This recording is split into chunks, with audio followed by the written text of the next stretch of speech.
అమ్మా ఏంటి ఎందుకు పొద్దున చిరాకున్నావు? పైగా అసలు ఎక్కడికి వెళ్తున్నట్టు నేను ఎండలో ఎక్కడికి వెళ్తున్నావు? ఎండలో ఉంది కాబట్టి ఈ క్లాత్ కట్టుకుంటున్నారా? ఎందుకు అసలు పొద్దున ఓ చిరాకులు ఉన్నావు? ఏమైంది అసలు? ఏం చేస్తావు అనుకోకుండా నేను మగ్గం వర్క్స్ కూడా చేస్తా కదా, అనుకోకుండా మగ్గం వర్కర్స్ హ్యాండ్ ఇచ్చారు. నేను ఒప్పుకున్న ఆర్డర్స్ తిరిగి ఇవ్వలేకపోతున్నా. ఇప్పుడు అవకాశం ఇదే కదా అని చెప్పి వేరే వర్కర్స్ మాట్లాడితే త్రిపుల్ రేట్ రా. అలా మనం చేయలేము, అన్యాయంగా కస్టమర్ దగ్గర తీసుకోవడం. ఏం చేయమంటావు? సరే గాని అవును, ఈ క్లాత్ భలే ఉంది.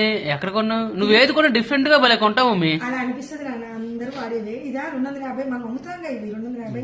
సరే గాని ఆ కొండ ఉంది కదా, లాస్ట్ టైం ఆ కొండ గురించి వీడియో పెట్టావు. ఆ 4 లక్షల వ్యూస్ వచ్చింది, 4 లక్షల కంటే ఎక్కువ వచ్చింది. ప్రతి ఒక్క లాగా మా ఫ్రెండ్స్ కూడా ఆ కొండ ఎక్కడదా అని అడుగుతున్నాడు. ఎక్కడ చెప్పచ్చు కదా? చాలా మంది అడుగుతున్నారు.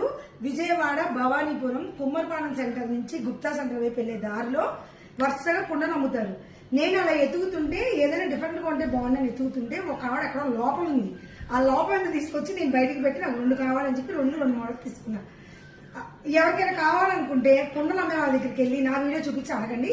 2 కుండలు తీసుకోవు కాబట్టి తగ్గించింది. ఒక్కొక్క కుండ 450 చెప్పింది, 2 తీసుకుంటే 800.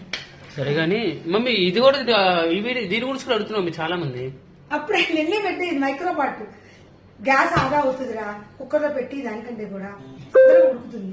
అది సరే గాని ఏదో గేమ్ అంటున్నావు కదా, దాని గురించి రివీల్ చేయొచ్చు కదా, జనాలు అడుగుతున్నారు. నిన్నటిదా ఆకాశం అంత థీమ్ లో సెకండ్ గేమ్ రివీల్ చేయాలిరా.